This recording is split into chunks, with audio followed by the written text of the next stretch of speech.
Abraham Roche. Es otra de las clases que digo yo, bueno, debió ser puesta en la parte práctica, en los sedes, pero también han puesto dentro de la parte del currículum. Vamos a hablar un poco de ello, ya buscarán ustedes, les voy a dar algunas orientaciones para que busquen cómo está viéndose esto actualmente. Así que vamos a hablar un poco de hepatotoxicidad por fármacos.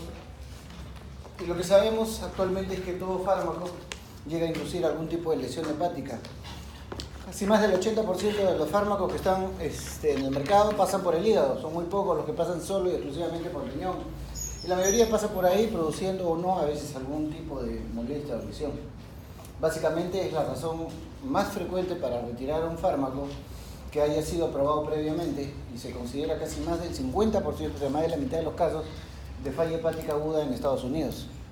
Sin embargo, el recojo de información al respecto todavía sigue siendo muy pobre. Más del 75% de los casos de reacciones de tipo idiosincrática, ahora vamos a ver de qué se trata una reacción idiosincrática, porque hay varios tipos de reacciones, una es idiosincrática, otra es intrínseca, y vamos a ver por qué. Son llevados a trasplante de hígado o si no llegan a lista, pues van a fallecer de todas maneras. Existe un gran esfuerzo desde la FDA, que ustedes ya conocen, hasta el Instituto Nacional de Salud, para tratar de ver qué es lo que está sucediendo con cada uno de los productos, porque en muchos de los casos no se dan de manera inmediata ni aguda. Muchos de los problemas no salen ni en la fase 2 ni en la fase 3 a veces del mecanismo de investigación de un producto, sino sale en su consumo diario y a largo plazo de este tipo de fármacos. Entonces hay mucho por conversar.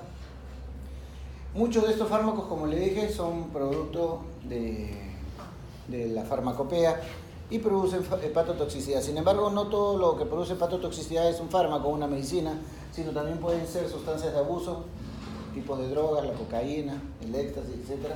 Y productos del herbolario convencional, y eso ya depende de cada país tiene una forma de enfrentar su medicina tradicional y ver la medicina natural, y de eso también vamos a hablar un poquito. Básicamente existen sistemas imperfectos de identificación, o sea, no están creados sistemas de recojo de datos con mucha facilidad de acceso a todos los médicos para poder informar. Actualmente, si tienen ahora con los celulares a la mano, podemos entrar más fácilmente en las páginas del DIGIT, que son páginas de información para recojo de cualquier producto que provoca hepatotoxicidad. Las comunicaciones en sí producen o representan menos del 10% del total de los que se están produciendo en realidad, sino que no hay un buen recojo de datos. Lo que hace que todo lo que se esté conversando es subóptimo, no es totalmente lo que debería haber en cuanto a incidencia. Por ejemplo, la dificultad que existe para la detección de los efectos colaterales de un fármaco está estimada su frecuencia en un caso por cada 10.000 a 100.000. Fíjense esta distancia, un caso de cada 10.000 a 100.000 pacientes tratados, lo cual puede aumentar sustancialmente si el recojo de datos fuera lo más adecuado posible. Existe por lo general identificación inequívoca, pero tardía. Es decir, uno puede señalar que fue el producto el que me produjo el problema, pero no en el momento, porque tiene muchas otras variables que poder descartar, como veremos después. Hay que descartar una serie de elementos o de factores etiológicos para esa razón. Hay una incidencia estimada de 10 a 400 pacientes, ojo, 10 a 400 pacientes sobre 1 millón de habitantes en cuanto a la presentación de este fármaco, y se nos está quedando aún corto, porque como le digo, como no hay una relevancia en la toma de efectos colaterales, todavía no se concientiza a los médicos a que reporten todo lo que crean sospechoso que es un efecto adverso sobre la persona al consumir un tipo de fármaco. Sin embargo, aún así se considera que la mortalidad puede ser superior al 10% en los casos graves de hepatotoxicidad en algunas zonas. Es de diagnóstico difícil porque no tiene criterios específicos, o como se les conoce como criterios orientativos de diagnóstico. Sin embargo, hay algunos criterios para establecer hepatotoxicidad y orientarnos en la anamnesis a ver de qué estamos hablando. Existe un periodo de latencia que va, fíjense, y eso es lo más interesante de esto para la hora que ustedes vayan a hacer la historia clínica con el paciente, de 5 a 90 días desde el comienzo de la administración. O sea, debo de repente que el paciente tenga síntomas justo de 5 a 90 días después, desde el comienzo de la administración, y no más de 15 días después de la suspensión, vendría a ser un tipo de criterio. Eso en el caso de que hubiera daño hepatocelular, lo cual se traduce en un perfil hepático alterado, básicamente cuando las transaminasas, o sea, la TGO y la TGP, se encuentran elevadas. O de 30 días, no más de 30 días, en los casos en los cuales hay más colestasis. Colestasis se caracteriza porque existe fosfatasa alcalina elevada, más de 1 o 2 veces, tenemos gamma-glutamil elevada paralela a esto, y puede o no haber bilirrubina total elevada, ¿no? Sin que haya niveles de hepatocelular. ¿Existen lesiones hepatocelular mixtas? Claro, hepatocelular con componente colestásico sí existe. Pero para que se den una idea de los plazos y los tiempos.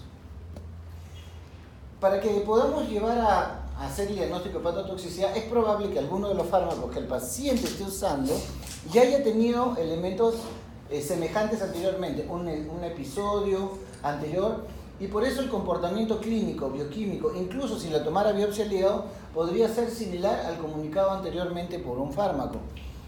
Cuando nosotros veíamos inicialmente este tipo de situaciones y descartábamos todo, nos íbamos a la bibliografía. Por ejemplo, tuvimos un caso del punto de vista particular donde un paciente consumía por una fisura perianal un analgésico y antiinflamatorio permanente como era el Celecoxib. No quería ir al médico, no quería ir al especialista, entonces aguantaba el dolor y tomaba constantemente el Celecoxib porque era fácil, es cómodo y no tenía aparentemente mayores efectos secundarios, porque hasta podría decirse que es medio lovely con su estómago, ¿no? Aún así, el paciente tomaba hasta que en algún momento el paciente vino con ictericia. El paciente vino amarillo y eran esos años en los cuales todavía no teníamos reportes exhaustivos al respecto del producto y no se conocía de forma real, porque los estudios de F2 y F3 del Celecoxib no revelaban ictericia, pero hubieron casos aislados de componentes colestásicos asociados al uso de Celecoxib a largo plazo. Y eso fue lo que se fue viendo en las semanas y en los meses posteriores a la presión de este caso. Y cuando se presentó por internet el caso de efectos adversos a la FDA, nos reenviaron varios casos más. Es decir, no éramos tampoco los primeros, no habíamos descubierto la chicha morada, pero sí nos habían reportado otros casos y así fue como que posteriormente se ha acumulado gran cantidad de información respecto del Celecoxib. Y ahora verán ustedes que es parte de los responsables de producir un tipo de ictericia en particular, que es la colestasis. ¿Qué otro criterio puede haber con respecto a la hepatotoxicidad de un fármaco? Que es la mejoría tras la supresión, es evidente, ¿no? Si hay algo que me está molestando, si yo lo quito y lo retiro, voy a tener una mejoría evidente. Eso se da como un criterio de hepatotoxicidad. El otro es que yo excluya otro tipo de causas, como las hepatitis virales, como el alcohol, como otro tipo de procesos. Otros factores de riesgo que pueden entrar a la hepatotoxicidad es el consumo de alcohol. El consumo de alcohol a largo plazo puede producir daños a largo plazo también, como el hígado graso, que me eleva las transaminasas y me está superponiendo una lesión sobre una lesión provocada por un fármaco. La misma gestación con las hormonas propias, los progestágenos y las hormonas propias de la placenta van a producir daños sobre el hígado. El hecho que haya envejecimiento hepático y el paciente sea un paciente geronte también condiciona el envejecimiento y pobre respuesta frente a cierto tipo de fármacos. Y una prueba que es mayor, que es la recaída, si se administra de nuevo el medicamento de forma accidental. O sea, el paciente puede no acordarse, no recordar que hubo alguna lesión hepática o no está convencido de que haya sido el punto y vuelve a tomar un producto y otra vez puede haber una recaída al respecto. Entonces ahora vamos a ver de la clasificación cuántos tipos de hepatotoxicidad tenemos a la mano. Y uno de ellos es la hepatotoxicidad de tipo intrínseca. Y vamos a ver que existe la idiosincrática. ¿Y de qué se diferencian ambas? Fíjense bien, porque son factores y puntos que son tips para ustedes. Uno, la intrínseca es inherente al fármaco, siempre está en relación directa al producto. Y alguno de sus metabolitos en la detoxificación hepática en los diferentes pasos de su metabolismo hepático. Esto es importante, que la reacción es dependiente de la dosis, a mayor dosis, mayor reacción, y que afectan a la mayoría de los sujetos expuestos. Es decir, el mismo producto le va a hacer efecto a Panchita, a Juanito, a Luchito y a Alfredito, ¿no? No es de que solamente a uno de ellos y al resto no. No, es un producto que puede repetir el efecto y lo puede repetir al resto. Entonces, no se olviden, es inherente al producto o algún de sus metabolitos.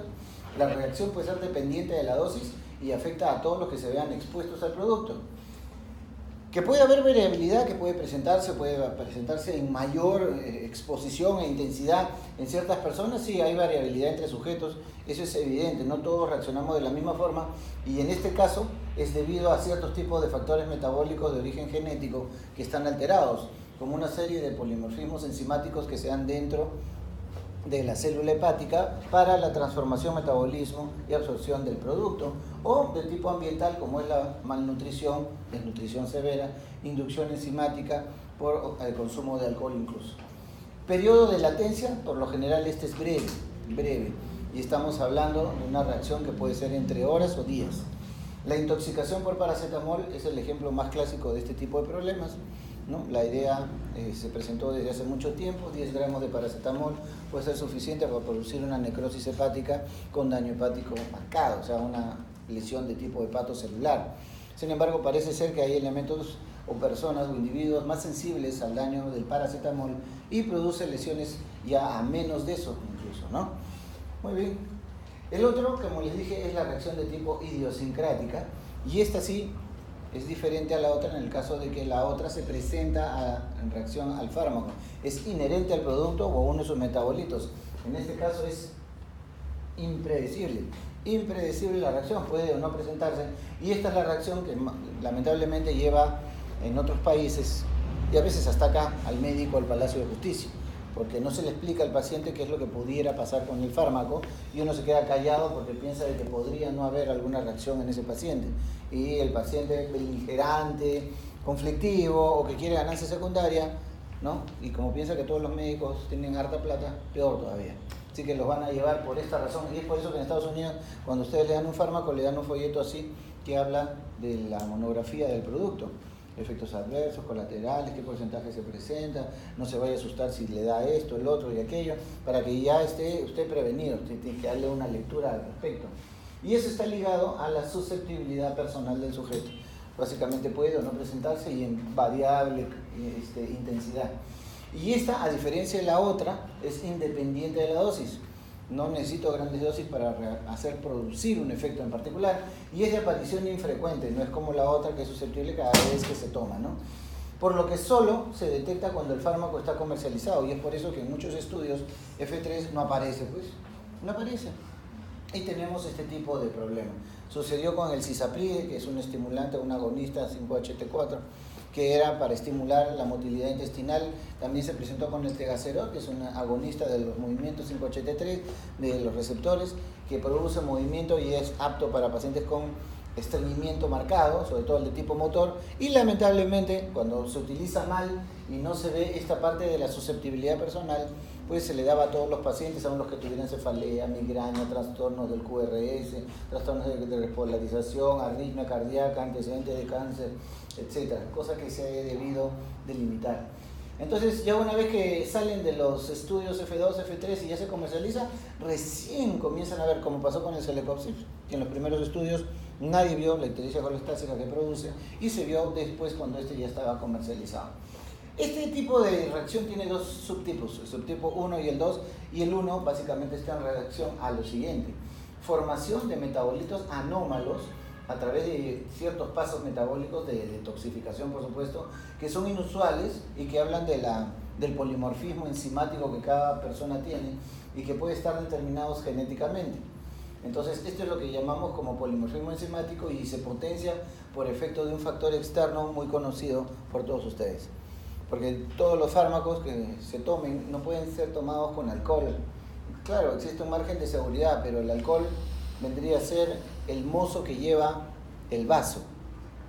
Lo presenta el sistema inmunológico y lo presenta el sistema de metabolismo de la célula hepática y él es el que puede amplificarlo. El alcohol es un gran amplificador de las reacciones farmacotóxicas y uno tiene que tener cuidado de tomar cualquier fármaco, cualquiera, con alcohol. Periodo de latencia es variable y la recaída tardía. Este es diferente al anterior.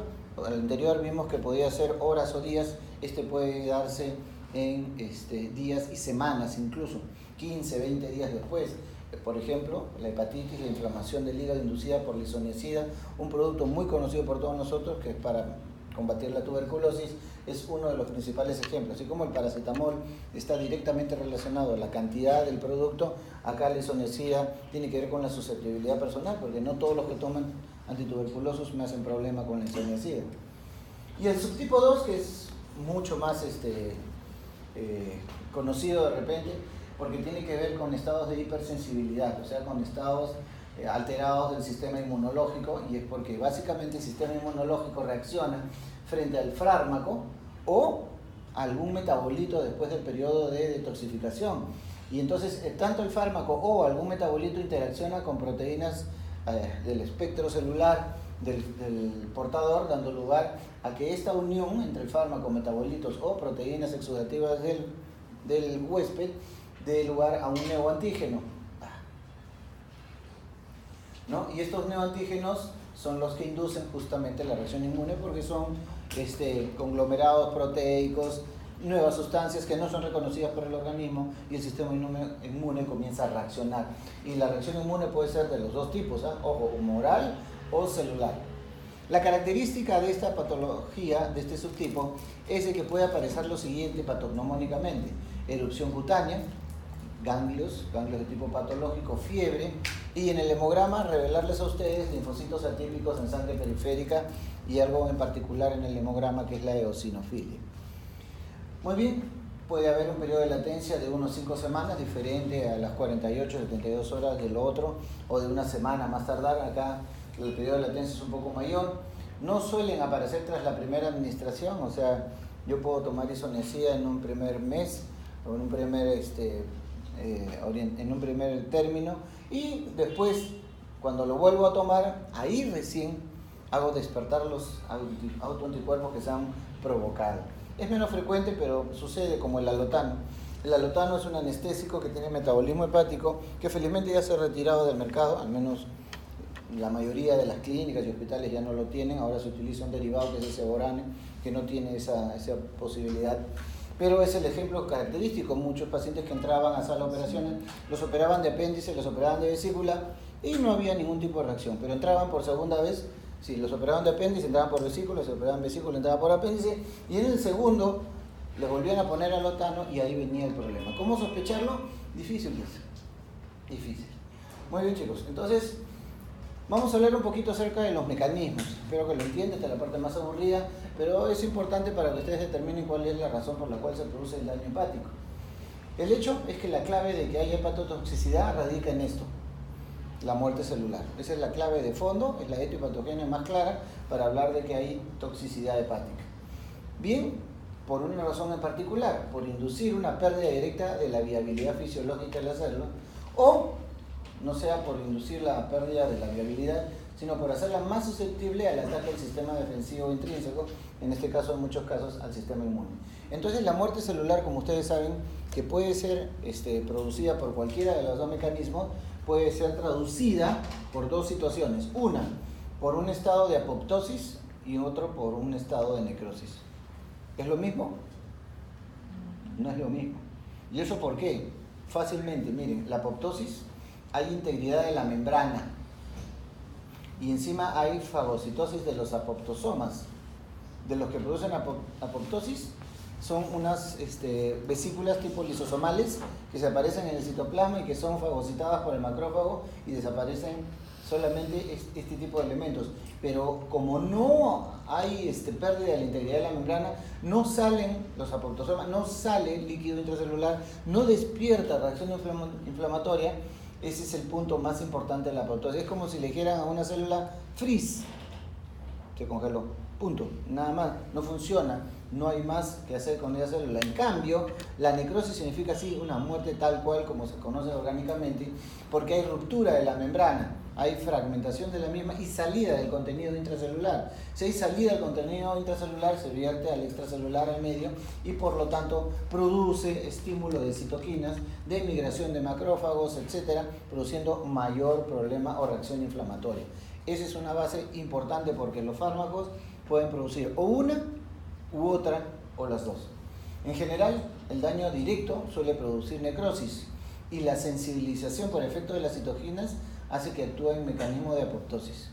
Ojo con eso, pues es interesante ver, por eso es que en una sola persona puede haber áreas de necrosis masiva marcada y áreas donde haya apoptosis, por esa razón, porque cuando muere, si bien se estimula daño directo de la célula y fragmentación de la membrana, también el hecho de que se estimulen las citoquinas propias, como la interleuquina N1, como el factor de necrosis tumoral, etcétera, que ahora vamos a ver, se induce a mecanismos apoptóticos, o sea, de freeze de la célula. El otro mecanismo es la llamada disfunción mitocondrial. ¿Cuál es la función de la mitocondria? Es el motor, ¿no es cierto? Es el motor de la célula, es el que produce la energía a través del ciclo de Krebs, ¿se recordarán? ¿Y qué es lo que qué es lo que pasa en esta disfunción de la mitocondria, en este motorcito, esta área que produce en la célula las energías necesarias? Hay aumento de la permeabilidad de la membrana mitocondrial, de la organela. Ojo, cuando eso sucede, todo lo que está pasando dentro de la mitocondria, como el mismo ciclo, se degenera, se desarticula y hay pérdida de elementos. Permeabilidad, activación y liberación de factores proapoptóticos del tipo caspasas y citocromo, que son elementos que se activan intracelularmente debido a esto. Y apertura de los poros mitocondriales. Se abren los poros mitocondriales y hay fuga de contenido, entonces hay despolarización de la mitocondria y eso es un problema mayor porque recordarán ustedes que la membrana celular tiene un contenido de tipo electronegativo, a diferencia de la parte interna que es electropositiva.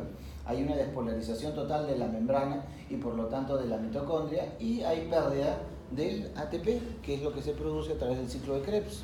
¿Recordarán? El adenosín trifosfato. Entonces esto se va perdiendo por efecto de un aumento de la permeabilidad, activación y liberación de estos factores. También existe una sensibilización al efecto del factor de necrosis tumoral alfa, que tiene un efecto bastante marcado y es un mecanismo muy semejante a lo que pasa con la enfermedad inflamatoria intestinal. La enfermedad inflamatoria intestinal, tanto el Crohn como la colitis ulcerativa, tiene un elemento parecido a este, que es la activación de la fracción de necrosis tumoral, porque tenemos un target para el tratamiento actual. Existe un punto interesante que es los nuevos fármacos anti-TNF. Los fármacos anti-TNF son los fármacos antifactor de necrosis tumoral, bloqueando el proceso inflamatorio y mejorando en mucho el proceso de inflamación y degeneración celular del colon y del intestino.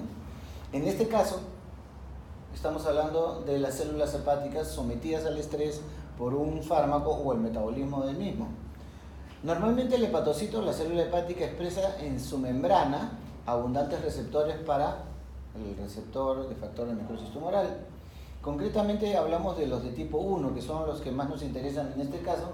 ¿Por qué? Porque al activarse estos receptores, activan diversas cascadas intracelulares y muchas de ellas también terminan siendo apoptóticas. No son para producir necrosis ni eliminación de la célula, pero las paraliza al fin y al cabo. Muy bien, otro factor importante es el estrés oxidativo. Ustedes habrán escuchado que estamos en la moda de los antioxidantes. Pues sobre eso se trata. Hay un gran estrés oxidativo en las diferentes reacciones enzimáticas que se dan dentro de la célula y esto depende que haya gran producción de radicales libres de oxígeno. Cuando hay gran producción de radicales libres de oxígeno es que estamos hablando de estrés oxidativo. Y las grandes radicales libres de oxígeno son los que participan en el daño del hepatocito, así como participan en el daño de muchas cosas. Por eso los anti-age, habrán escuchado ustedes, sobre todo las chicas, los mecanismos de cosméticos tienen muchos de estos antioxidantes, porque justamente lo que se trata es disminuir estos radicales libres, que son los que hacen daño a la piel, a la célula de la derma, para poder disminuir el envejecimiento. Uno de estos factores es la Q10, que encuentran ustedes en todas partes, ¿no?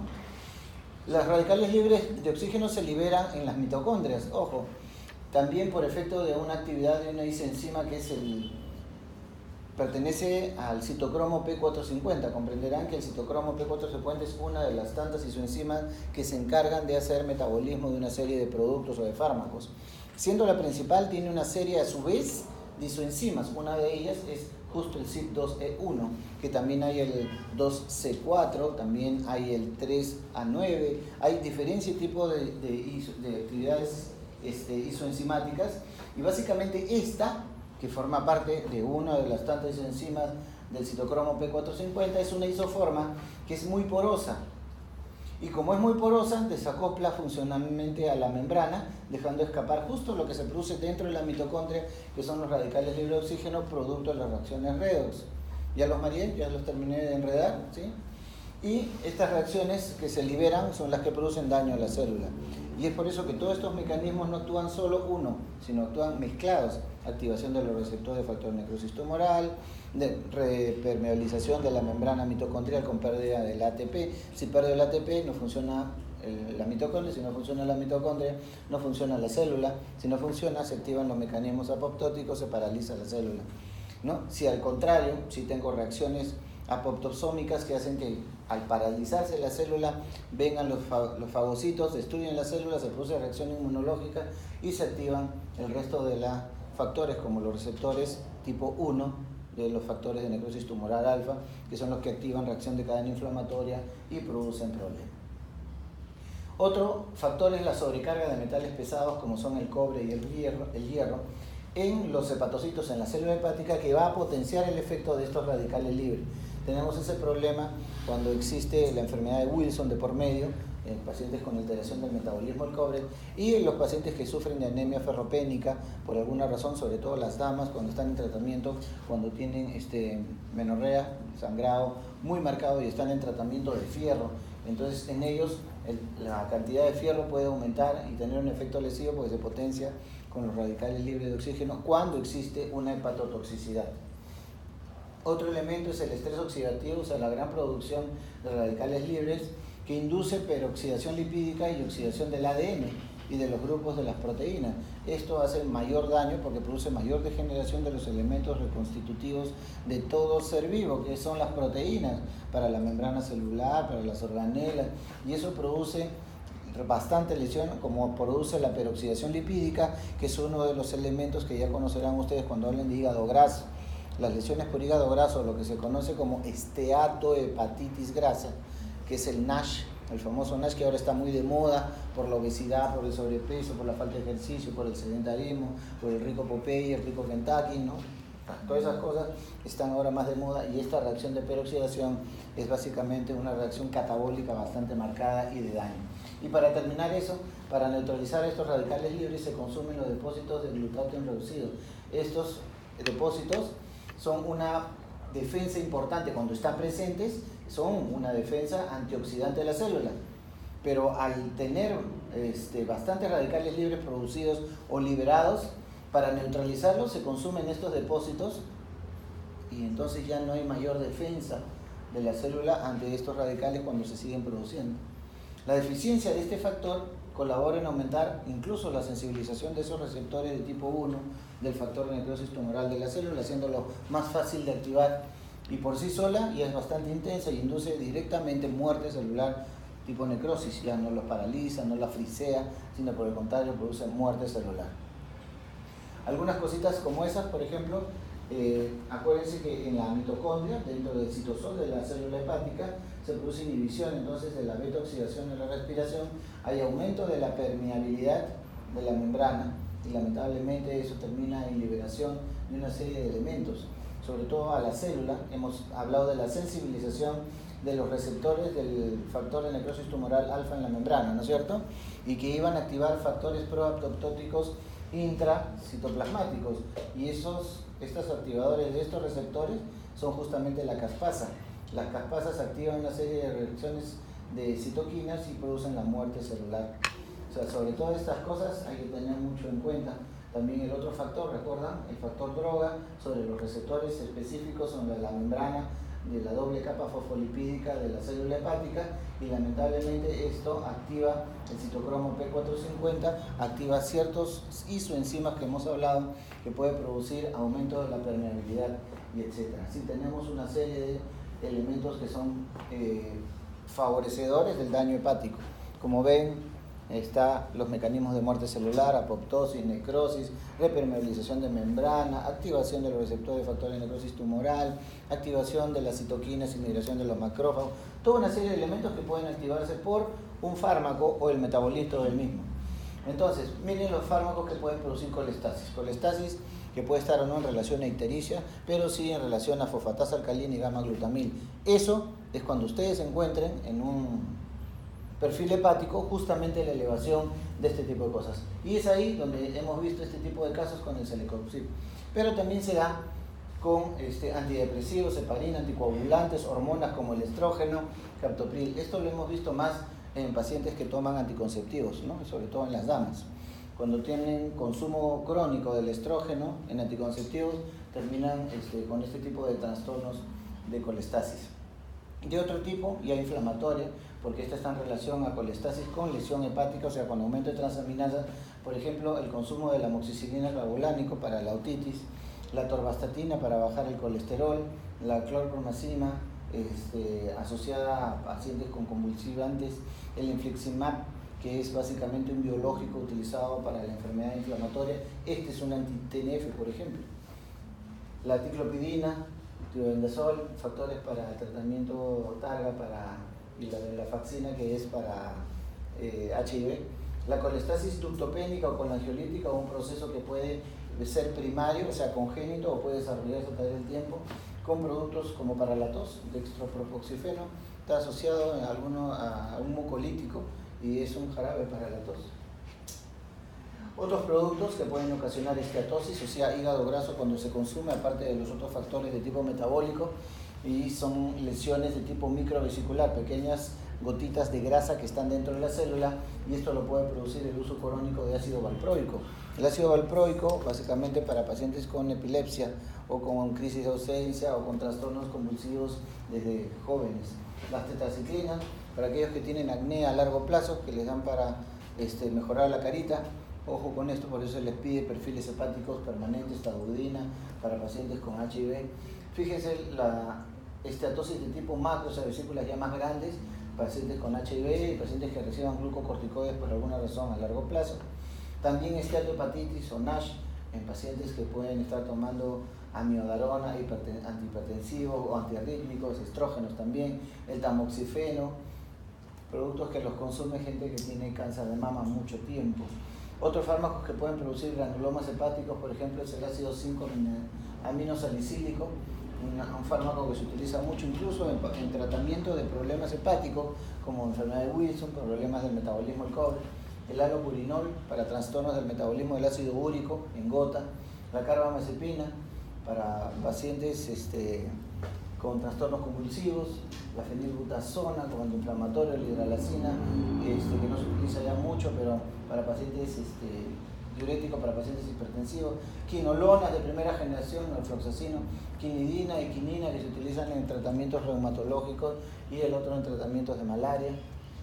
Y así, fíjese la cantidad de fármacos que tenemos de por medio y que pueden producir diferentes cosas. Es para que lo tengan siempre en cuenta. Fíjense la cantidad de cosas que puede producir el acúmulo de sustancias hormonales, ¿no?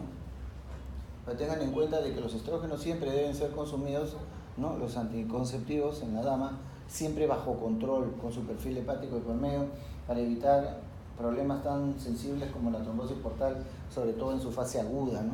Que son un problema. Y la inflamación de las vías hepáticas o vías biliares hepáticas, sobre todo en los varones, ¿no? Que quieren convertirse en Hulk en el gimnasio y que utilizan esteroides anabolizantes, músculo grande, próstata chiquita. Y los tumores hepáticos producidos por fármacos, miren cómo puede haber hiperplasia adenómica, carcinoma solamente por el consumo discriminado de estrógenos. Tengan mucho cuidado con esta situación. Y esta relación es la que más estamos viendo en los fitness, ¿no? Los que se quieren meter a hacer ejercicio, pero con la ayudita, ¿no? Los esteroides anabolizantes tienen que ser recomendados por un médico y manejados por un médico y no por DTs, ¿no? Fíjense este tipo de combinación donde vemos elementos naturales que pueden producir lesión hepática. Una de las cosas que fue más distribuida fue esta, la Camellia sinensis, y ustedes lo conocen como el té verde, exacto. El té verde para bajar de peso, qué rico heladito, ¿no? Y ahora lo mezclan con jugo de frutas, cafecito, qué rico se siente heladito. Está bien para hacerlo un par de veces de forma aislada, pero si creen que el té verde solo sirve para bajar de peso, están equivocados. He visto reportes de hepatitis tóxica con marcada lesión necrótica hepatocelular y fenómenos como colestasis. ha sido suspendido en Estados Unidos y en España por esa razón. Entonces actualmente se distribuye solo té verde de forma comercial, que es como agua de té verde, ¿no? Más que un té verde en particular, es una infusión con gran cantidad de líquido y más bien está diluido felizmente. Para las estreñidas y estreñidos, no tengo que cuidarme los videos porque me acusan de sexista. Ojo con la cáscara sagrada y el zen, ¿no? Para aquellos estreñidos que necesitan tomar algo para ir al baño, traducen hepatitis colestásica y hepatitis con necrosis aguda bastante marcada. Esas son cosas que debemos tener en cuenta. Algo que sea más utilizado, bueno, esto no utilizan ustedes, ¿no es cierto? No lo conocen tampoco, ¿verdad? Entonces son situaciones que si ustedes están por ahí, conocen a alguien, sobre todo, ¿a quién conoces que estás mirando? Échale el dedo, échale el dedo. Cualquiera de ellos puede producir problemas bastante marcados, porque no solamente producen hepatotoxicidad, sino pueden producir trastornos convulsivos, degeneración miolítica, muscular, coagulopatía, insuficiencia renal aguda, y la cocaína encima puede producir muerte súbita por un paro respiratorio cardíaco rápido. Miren, esta es una serie de efectos sobre la célula de una serie de productos, sin embargo muchos de ellos han sido ya suspendidos. Las características histológicas desde un hígado normal a un hígado inflamado, acá hay necrosis intracelular, esta es una esteatosis con las vesículas de grasas dentro de la célula y una gran reacción fibrótica inflamatoria en los espacios portales y periportales.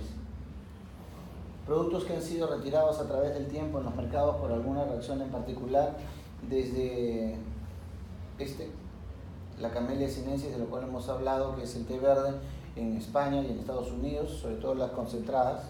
Después vemos otro producto, la nimesulida, que era un fármaco espectacular porque era antiinflamatorio, analgésico, que no lesionaba el riñón y era bastante gastroselectivo, sin embargo producía mucha toxicidad hepática. Una quinolona como la trovafloxacino, que era muy bueno para la otitis y procesos respiratorios altos, pero que ocasionaba mucho también problema. El tolcapona, antiparkinsoniano para procesos convulsivos, y algo que hasta ahora se sigue recomendando en este país, porque aquí llegan, parece, los últimos elementos de eso, que es la clormexanona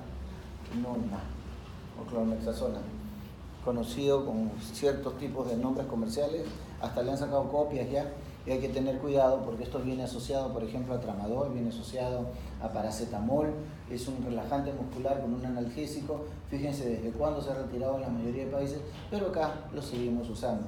Como pasó con el cisapride producía problemas arrítmicos en pacientes que tenían hipertensión portal o que tenían arritmia cardíaca, hipertensión arterial, y los que tenían arritmia cardíaca. Y entonces no era conveniente utilizar el cisapride por algunos estudios en ese tipo de pacientes. Cuando salió del espectro de uso de los gastroenterólogos y pasó a los médicos generales, ahí vino el quiebre, se le daba a todo el mundo. No es que al laboratorio no le interesa, total que se ven. Y ahí tuvimos muchos problemas con el cisapride y tuvo que retirarse del mercado cuando era un excelente producto. El resto fueron, fíjense, este inflamatorio, el ibuprofeno, derivado del ibuprofeno, y no funcionó, se retiró desde hace cuántos años, ni habían nacido. Muy bien, como ven, hay una serie de elementos que tienen que buscar. Búsquenlo como DILI, D-I-L-I, Drug Induced Liver Injury, ¿no? Que es la droga que induce daño hepático.